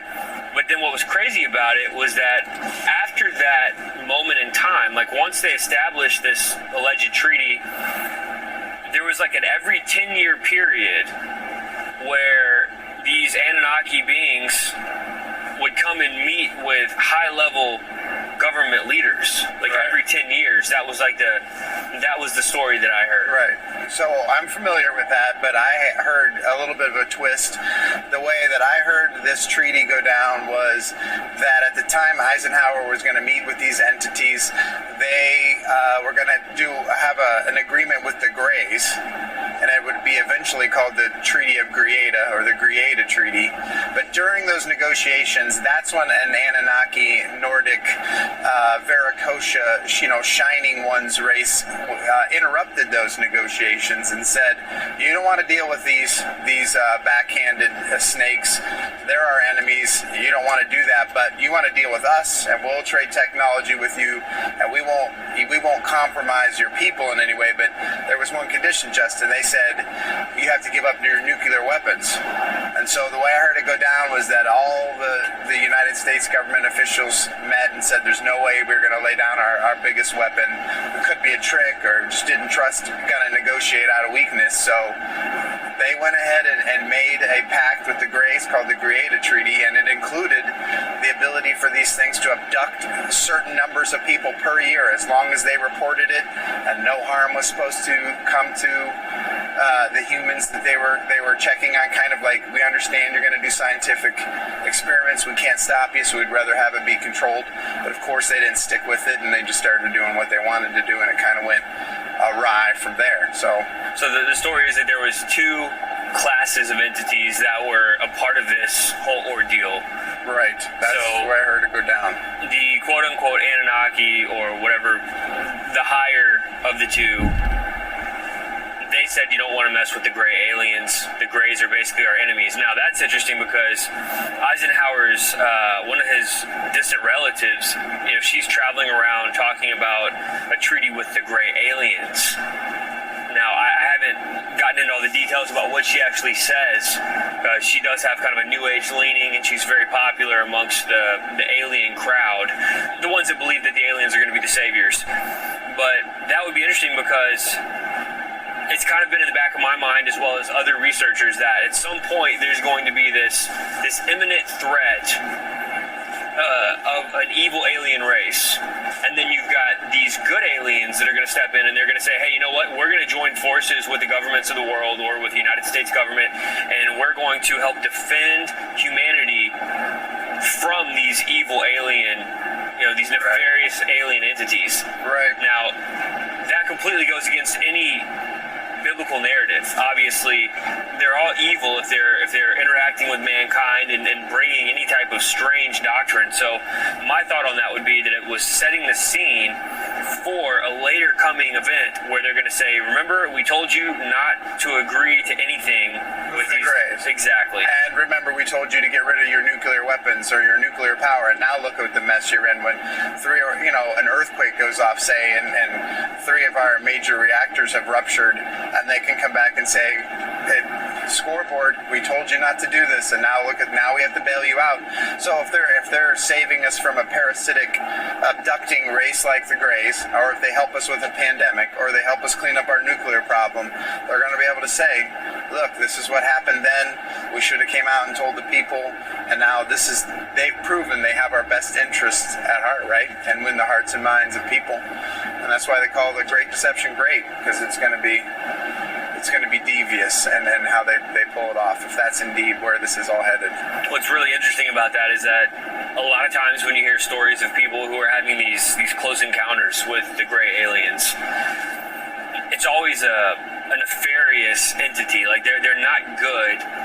It's never a positive experience. I rarely hear about anybody being visited by a gray alien and coming out of it with some type of good knowledge. Not to say that it's impossible, but generally when I hear stories of the Greys, it's always on the darker side of things. Right. Which would be in line with what the higher entities, the Anunnaki or whatever they were posing as at the time, that goes along with them trying to warn humanity, we're the good guys, we're the gods of old, we're the alien saviors, don't trust the gray aliens. Right, and if Admiral Byrd is to be believed, or at least the stories we heard about him meeting with underground Antarctic groups of the Nordics, or the Anunnaki, if you will, they were always impressive and kind and wanted to help our race. So it's been set up, the good guys and the bad guys.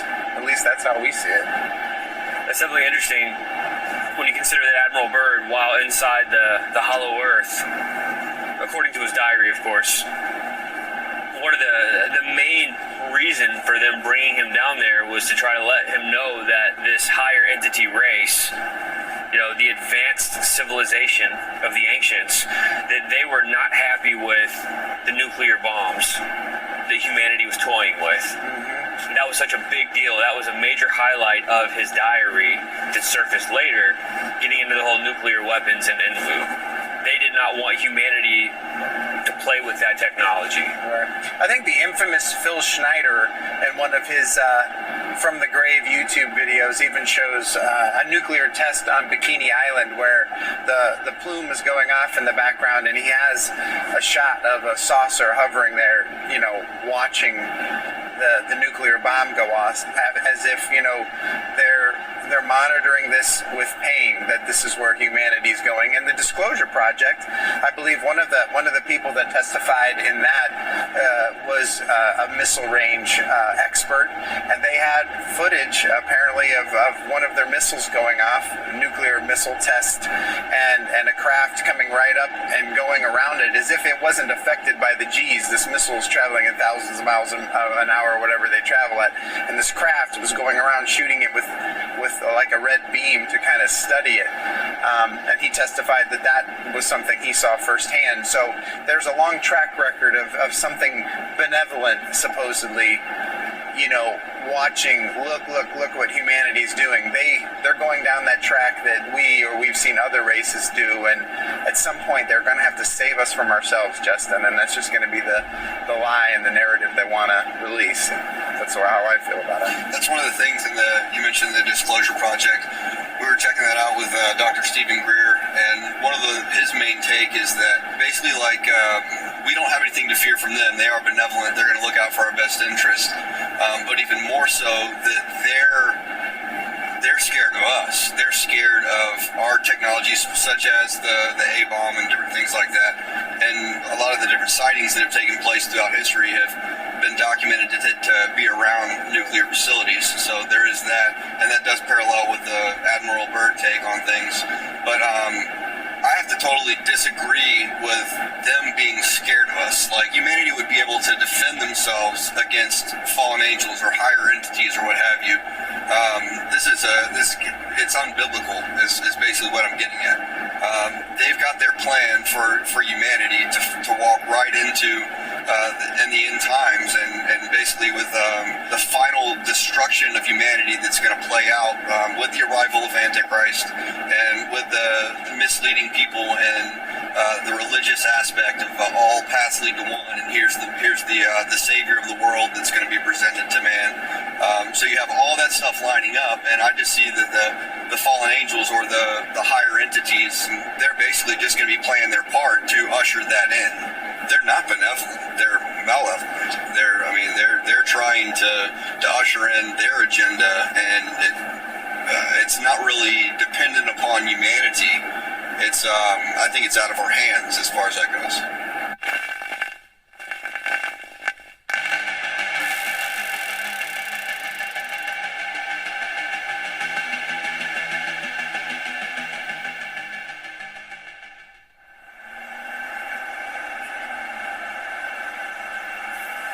You were pretty heavily involved in the UFO community. Was it in the 90s? Yeah, my greatest involvement was from the late 70s through the late 90s.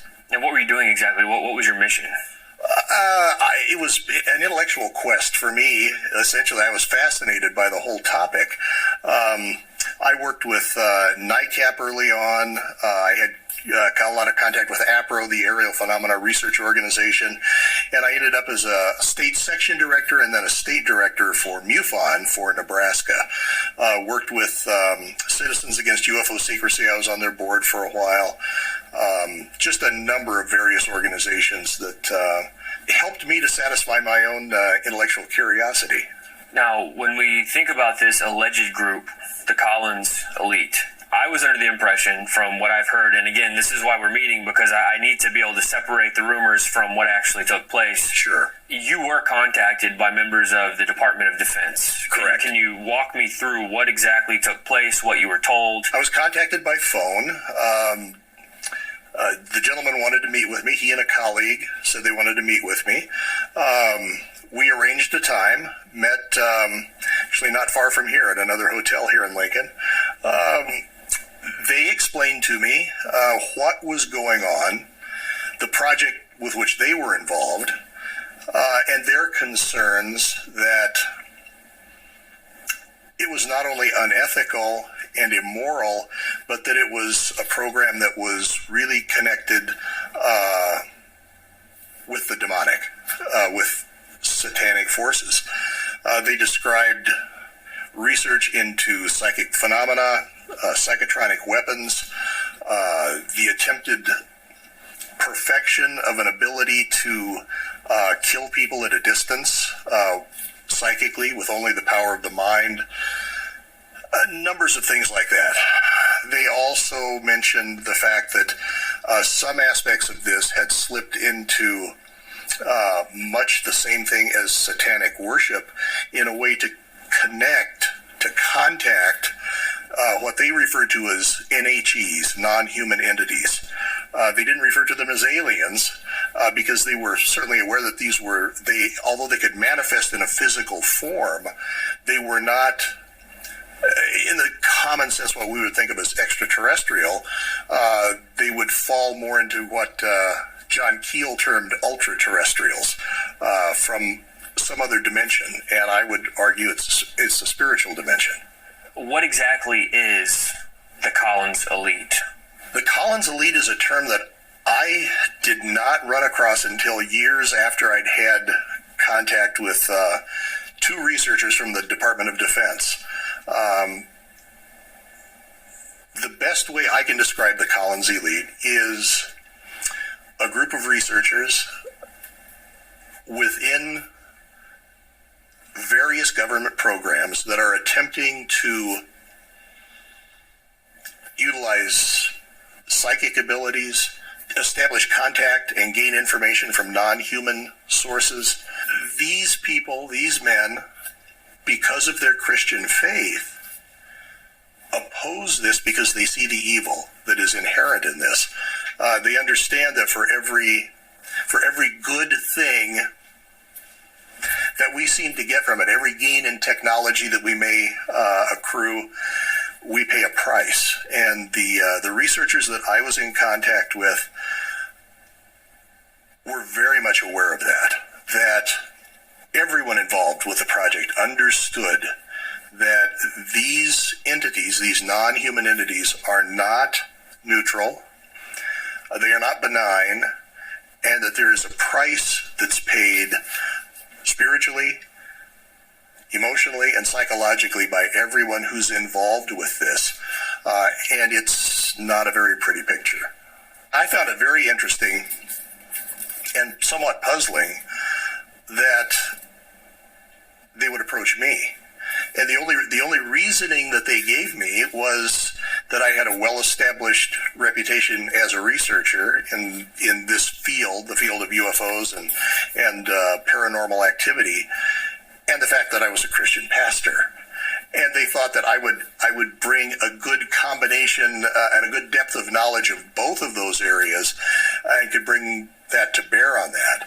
One of the conditions they gave for speaking was that their identity couldn't be divulged. The two that I spoke with, as far as I know, are both deceased now. But they were concerned about retaliation. I think they were more concerned about the spiritual retaliation that they might encounter from these non-human entities that we were trying to manipulate for our own ends. Did they give you any insight at all to some of the methodologies of what was taking place?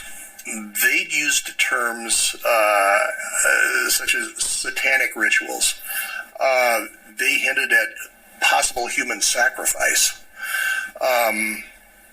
Very much an occultic type ritual in order to gain access to and communicate with these entities. To me, almost the exact opposite of what you would expect someone involved in the hard sciences to take to try to obtain a result. But in order to obtain the results they sought, they had to take that sort of tack. So yeah, very much what originally started out as scientific experiments morphed into a we can do better, we can accrue better results, greater results if we use these, if we delve into ritual in order to contact these entities. Do you believe that there are currently multiple non-existent operations taking place where entities are in full communication with high levels of government?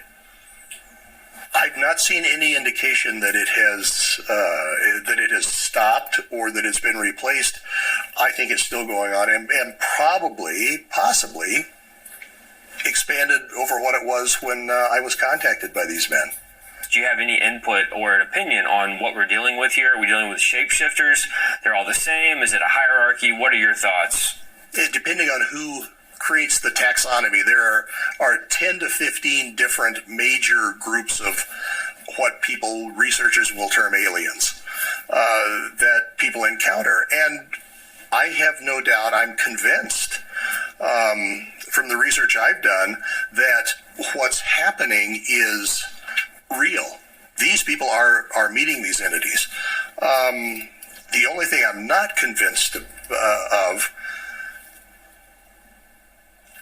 are they literal physical beings, or are these spiritual beings that can manifest the physical body? If that's the case, which I believe in most cases that's the process, how do we trust them? Because they can appear however they choose. That to me seems very much like the role of a demon. And we have to remember, even the very peaceful Nordics, the blonde, benevolent space brothers, who preach a message of peace and love and brotherhood. Paul says, even Satan can appear as an angel of light. Demons are not always horrible and grotesque beings. They can be very attractive and very much give the impression of wanting to create peace and harmony and love, but not the peace, harmony, and love that's rooted in God, but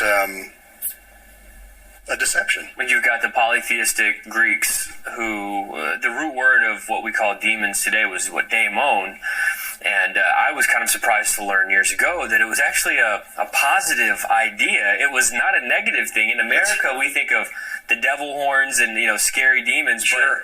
But in the ancient world we're dealing with, it was a very positive idea because they had knowledge above what mankind had. And so if you were communicating with a daemon, it was something to be sought after in those pagan religions. Yeah. And it was, for the most part, it was always beneficial to the individual. Not necessarily eternally, but at the time it seemed very beneficial. And again, another strand in that web of deception. I want to move us into this idea of the Eisenhower scenario. This is a really hard pill to swallow. What can you tell us about Eisenhower's connections with these entities?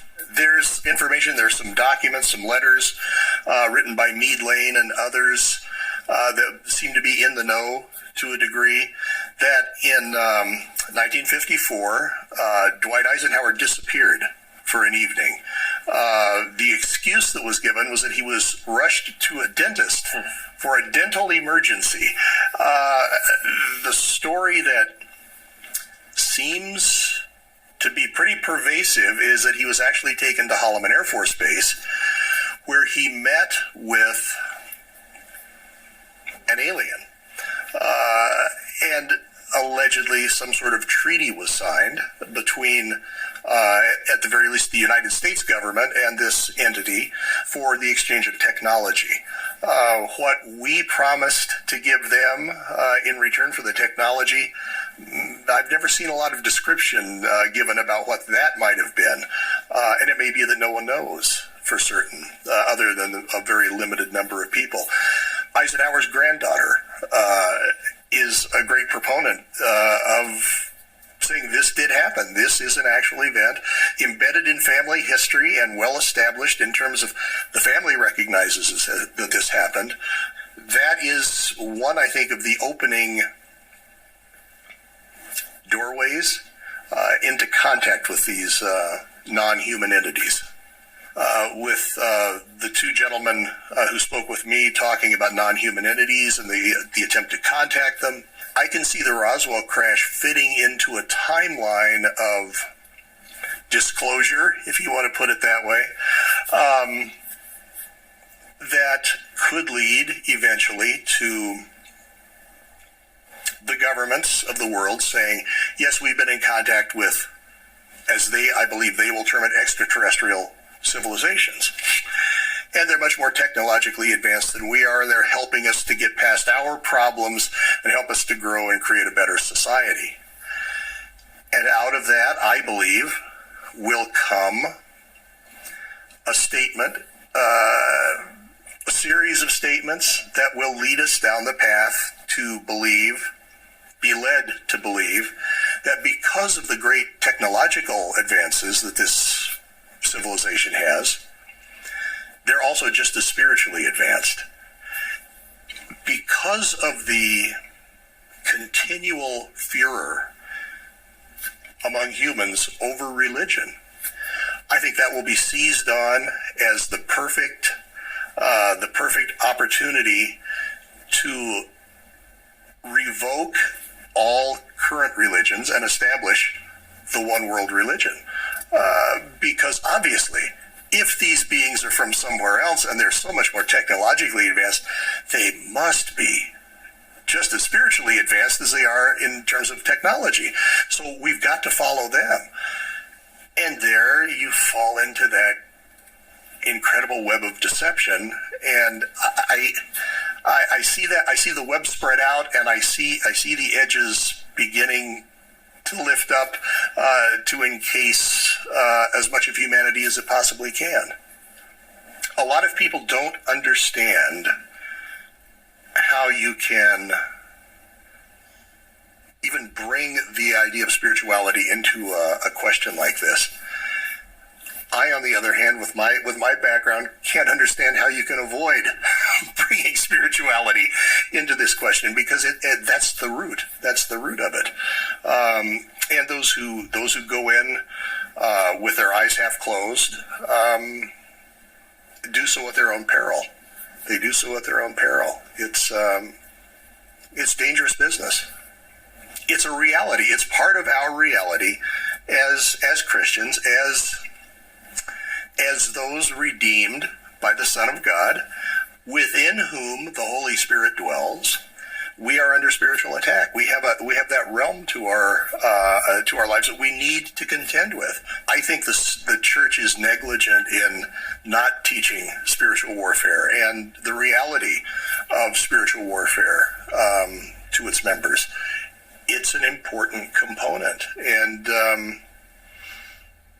you don't pull an 18-year-old boy out of high school and stick a uniform on him and drop him onto a battlefield in Afghanistan or Iraq. You have to be trained. You have to be trained. And I think the church fails to train its warriors in how to fight. And it's an important thing to do. So it's a privilege for me to be able to be part of this, Justin. I appreciate it. Thank you so much, Ray. Absolutely. Absolutely.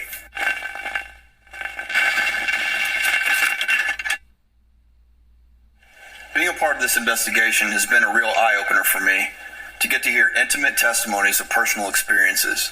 It really expands the view on what we're dealing with here. We're approaching a time that is unprecedented in the history of man. We're finally reaching the point where an official answer has to be given to the alien question. From hundreds of declassified government documents to personal testimonies and all of the headlines of late, there's no way to deny the fact that higher entities do exist, and that they have been and continue to be in communication with governmental special access programs.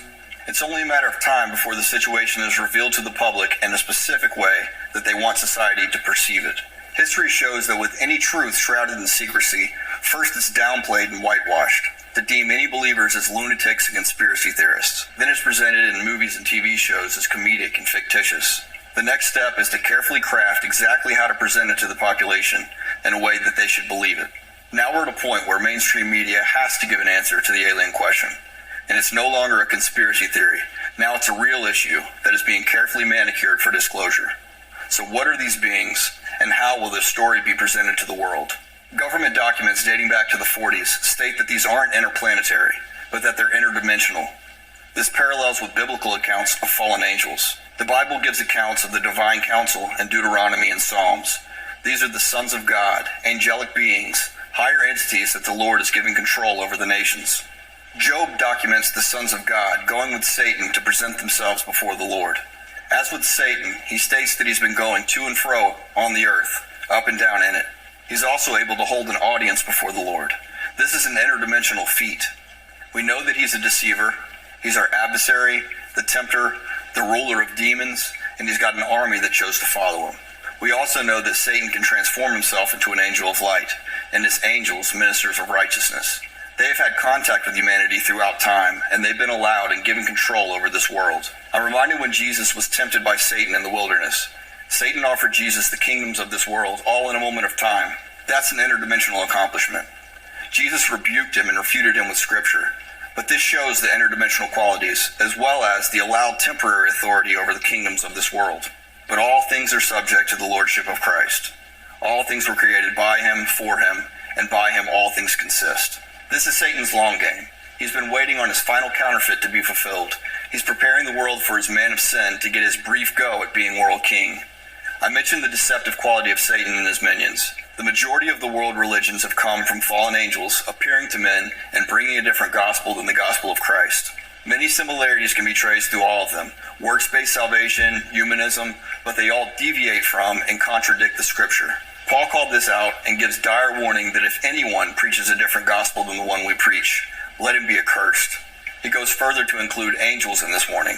So it's not only human beings bringing a deception. Fallen angels are known to do the exact same thing. When disclosure comes, the world will be presented with higher entities who are so much more advanced than we are, and will be presented as spiritually advanced as well, as if being closer to God or even claiming to be gods themselves, duping humans that they understand better than we do. They will bring a different gospel, directing the world to the final world religion of Antichrist.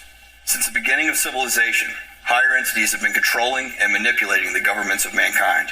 There's no evidence that this has stopped. Only the contrary.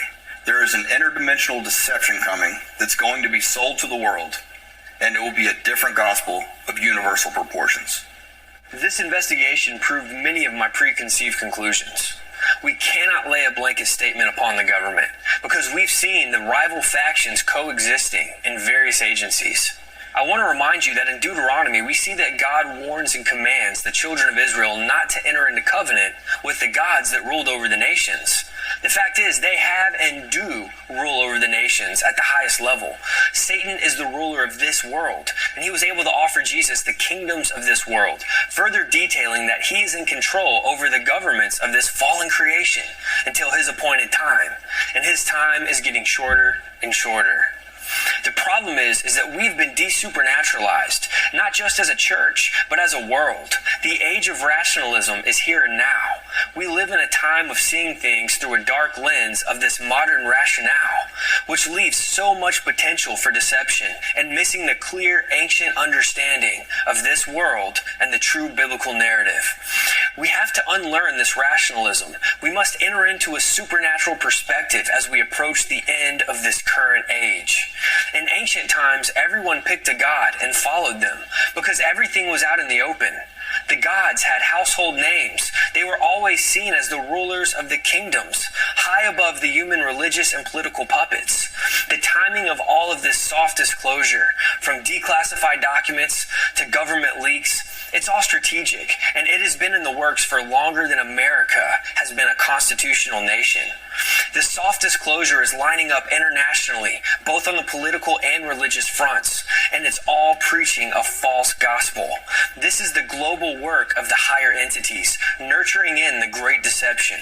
It's time to be equipped in Jesus Christ, wearing the full armor of God, as outlined in the book of Ephesians, not just living with a knowledge of God, but living and communing in His presence and on His terms. It's appointed for every man to die once, and then the judgment, according to Hebrews 9:27. We must choose this day who we will serve, and be either hot or cold, because Jesus Christ rejects those who are lukewarm. There is no salvation outside of Jesus Christ. There is no name besides His that bears salvation for mankind. The time to be vigilant is now, and if you don't know Jesus Christ as your Lord and Savior, today could be your day of salvation. As the armies of darkness are being assembled in full force, so is the body of Christ. And it is my prayer that you be on the winning side, because in the end, Jesus wins.